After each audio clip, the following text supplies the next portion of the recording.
નમસ્કાર વિદ્યાર્થી મિત્રો, શ્રી નીલરાજ શૈક્ષણિક સંકુલની યુટ્યુબ ચેનલમાં હું આપનું સ્વાગત કરું છું. આજે આપણે જોશું બજારીય સંચાલનનો ત્રીજો પ્રશ્ન કે બજારીય સંચાલનની વિચારધારાઓ એટલે કે જે થોટ્સ જે છે બજારીય સંચાલન એટલે કે માર્કેટિંગ મેનેજમેન્ટના તેના વિચારો, એની થોટ કઈ રીતે તે સ્ટેપ બાય સ્ટેપ અમલમાં આવી.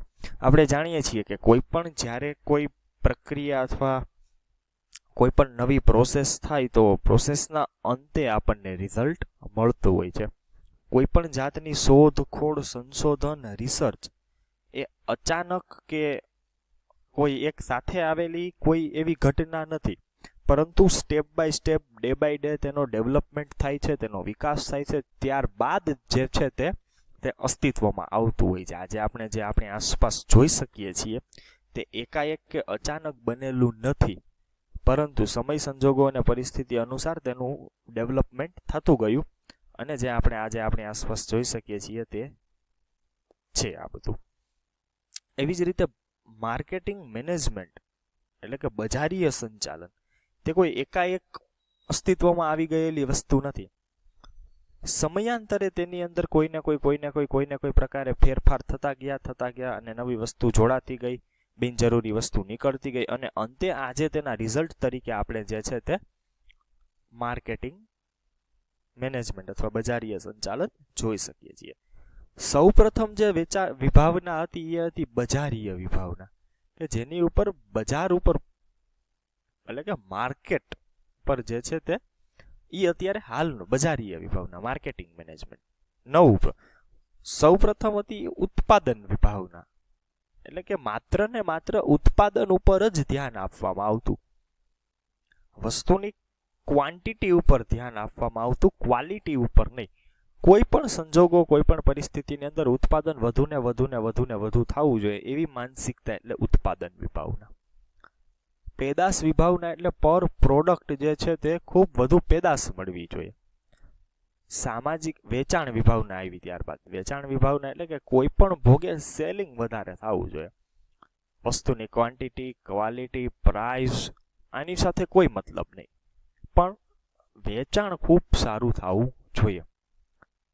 સામાજિક વિભાવના. સામાજિક વિભાવના અંતર્ગત માર્કેટર્સ એવું વિચારે છે કે કોઈ પણ પરિસ્થિતિની અંદર બજારમાં માર્કેટરે પોતાનો બિઝનેસ ચલાવવાની સાથે સાથે સમાજને પણ કલ્યાણરૂપ થાય, સમાજને નડતરરૂપ ન થાય એવી રીતે પોતાનો બિઝનેસ કરવો, એવી રીતે પોતાનો વ્યવસાય ડેવલપ કરવો.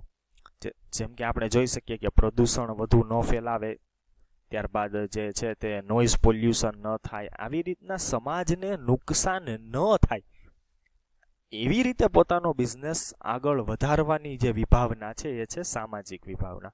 અને લાસ્ટમાં આવે છે બજારીય વિભાવના, જે અત્યારે હાલના સમયનો કન્સેપ્ટ તરીકે ઓળખાય છે તે છે બજારીય વિભાવના માર્કેટિંગ મેનેજમેન્ટ, કે જેની શરૂઆત આપણે આગળના પ્રશ્નમાં જોયું હતું કે બજારીય સંશોધનથી શરૂ થાય, કે લોકોને શું જોઈએ છીએ એ પ્રમાણે વસ્તુ બનાવી અને કાર્ય આપવું, અને એ પૂરું થાય છે વેચાણ પછીની સેવાઓ. એટલે કે વ્યક્તિને એકવાર વેચાણ થઈ જાય પછી પણ એને અનુરૂપ એને સેવાઓ પૂરી પાડવી, જેથી કરીને તે વ્યક્તિને જે છે તે સંતોષની પ્રાપ્તિ થઈ શકે છે. આજે કોઈ પણ વ્યક્તિ કોઈ વસ્તુ ખરીદે ત્યારે તેની પાછળ એનો એકમાત્ર હેતુ હોય કે પોતાની જે જરૂરિયાત છે તે સારી રીતે સંતોષી શકે. એટલા માટે બજારીય વિભાવના એવું કહે છે કે જે વસ્તુ તેની ઈચ્છા છે એટલે કે સંશોધન કરી અને એને જોઈએ છે એવું બનાવવું, અને ત્યારબાદ બધા સ્ટેપ ફોલો કરીને વેચાણ થઈ જાય એના પછી પણ એને તેની સેવાઓ પૂરી પાડો. આ 5 જે છે તે મુખ્ય સંચાલનની વિચારધારાઓ કહી શકાય. નમસ્કાર વિદ્યાર્થી મિત્રો, આજે આપણે હવે જોશું કિંમતને અસર કરતા પરિબળો. એટલે કે માર્કેટર્સ એટલે કે જે માર્કેટિંગને સાથે સંકળાયેલા વ્યક્તિઓ જ્યારે કોઈ પોતાની પ્રોડક્ટને કિંમત આપતા હોય ત્યારે તેને કયા પરિબળો અસર કરતા હોય છે. આપણે જાણીએ છીએ કે બજારની અંદર જ્યારે આપણે કોઈ તૈયાર ચીજ વસ્તુઓ લેવા જાય ત્યારે તેની અંદર જે છે તે MRP આપેલી હોય છે, મેક્સિમમ રિટેલ પ્રાઇસ, એટલે કે આ વસ્તુ વધારેમાં વધારે આટલા રૂપિયાની અંદર જે છે તે વેચી શકાશે, એટલે કે મેક્સિમમ રિટેલ પ્રાઇસ. પરંતુ આની અંદર જે છે તે કિંમત નક્કી કર્યા બાદ છપાયેલી હોય. પણ કિંમત નક્કી કરતી વખતે કયા કયા પરિબળો અસર કરશે તે જોઈએ. તો સૌથી પહેલા આવશે પેદાશની પડતર, કે ભાઈ વસ્તુ જે છે તે આપણને એટલે કે જે તે બનાવનાર વ્યક્તિને કેટલા રૂપિયામાં પડશે. ફોર એક્ઝામ્પલ, હું એક બોલપેન બનાવું છું, તેની પડતર કિંમત એટલે કે એ મને 20 રૂપિયામાં પડે છે. હું એમાં મારો નફો 5 રૂપિયા ઉમેરીને 25 રૂપિયા એની વેચાણ કિંમત નક્કી કરીશ. તો મેં આ વેચાણ કિંમત નક્કી કરી, મને કયું પરિબળ અસર કર્યું? તો કે મારી પેદાશની પડતર, કે ભાઈ એ મને કેટલા રૂપિયાની અંદર જે છે તે વસ્તુ પડે છે. સામાન્ય રીતે કિંમત નક્કી કરવા માટેની એક ફોર્મ્યુલા છે, પડતર કિંમત પ્લસ નફો. કારણ કે જેટલાની આપણને પડતર કિંમત પડે એટલામાં તો આપણે ન વેચી શકીએ, કારણ કે આવું કરીએ તો આપણને કઈ નફો ન મળે. એટલા માટે પડતર કિંમત પ્લસ નફો. બીજું આર્થિક સ્થિતિ. આર્થિક સ્થિતિ એ સંદર્ભમાં, કંપનીના સંદર્ભમાં, કે ભાઈ ઇકોનોમિકલ પોઝિશન કંપનીની શું છે, કંપનીની પ્રોડક્ટ શું છે, કંપનીના ગ્રાહકો એટલે કે જે કસ્ટમર છે એ કેવા છે, આ બધાને આધારે પણ કિંમત નક્કી થતી હોય છે. કિંમતને આ પરિબળો પણ ખૂબ જ અસર કરે છે. સરકારી અને કાયદાકીય અંકુશો. અમુક વસ્તુની કિંમત આપણે સરકાર અને કાયદા, અમુક નહીં આમ તો બધી જ વસ્તુઓ, કે સરકાર અને કાયદાકીય અંકુશ હેઠળ જ આવું આપણે લઈ શકીએ. આપણે જાણીએ છીએ કે અમુક વસ્તુ પર અમુક ટકા જે ટેક્સ છે તે ગવર્મેન્ટ તરફથી ફિક્સ કરવામાં આવ્યો છે, નક્કી કરવામાં આવ્યો છે. તો એ ઉપરાંત પડતર કિંમત, આપણો નફો, અમુક વસ્તુથી, જેમ કે આપણે જાણીએ છીએ કે જે કોઈ જીવન જરૂરિયાતની વસ્તુઓ હોય છે, દવા અને તેની અંદર જે છે તે ખૂબ જ સરકારના કાયદા કાનૂન સ્ટ્રિક્ટ હોય છે, કડક હોય છે. એ પ્રમાણે જ આપણે પ્રાઇસ લેવી પડે. ખૂબ જ ઇફેક્ટિવ પોઈન્ટ છે માંગ. કિંમત અને માંગ, તમે ધોરણ 11 ની અંદર માંગ અને પુરવઠો, ડિમાન્ડ અને સપ્લાય, આ બધી જ વસ્તુઓનો અભ્યાસ કર્યો છે, જેના આધારે આ પોઈન્ટ તમને ખૂબ સરળતાથી સમજી શકો કે ભાઈ માંગ આજે કોઈ પણ વસ્તુની વધશે એટલે એની કિંમત ઓટોમેટિકલી વધશે. આપણને ખ્યાલ છે કે જ્યારે એક્ટિવા નીકળ્યા ત્યારે થોડાક સમય પછી પોપ્યુલર થઈ ગયા, પછી એની ખૂબ ડિમાન્ડ હતી. ડિમાન્ડ એટલે એ સંદર્ભમાં કે ખૂબ વેઇટિંગ આવતું. આજે આપણે લેવી હોય બાઇક, એક્ટિવા, ટુ વ્હીલ, તો તેના માટે વેઇટિંગમાં આપણો વારો આવતો. એમાં પણ કલર બાયસ હતું, બ્લેક કલર, વ્હાઇટ કલર, એવી રીતે. તો શું કામ આટલું રાહ શું કામ જોવી પડે, શા માટે વેઇટ કરવો પડે?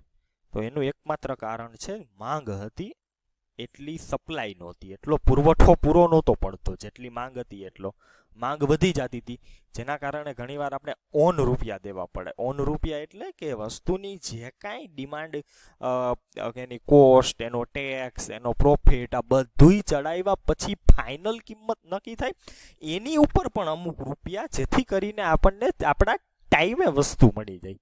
આપણે એને ઓન પેમેન્ટ કહીએ છીએ.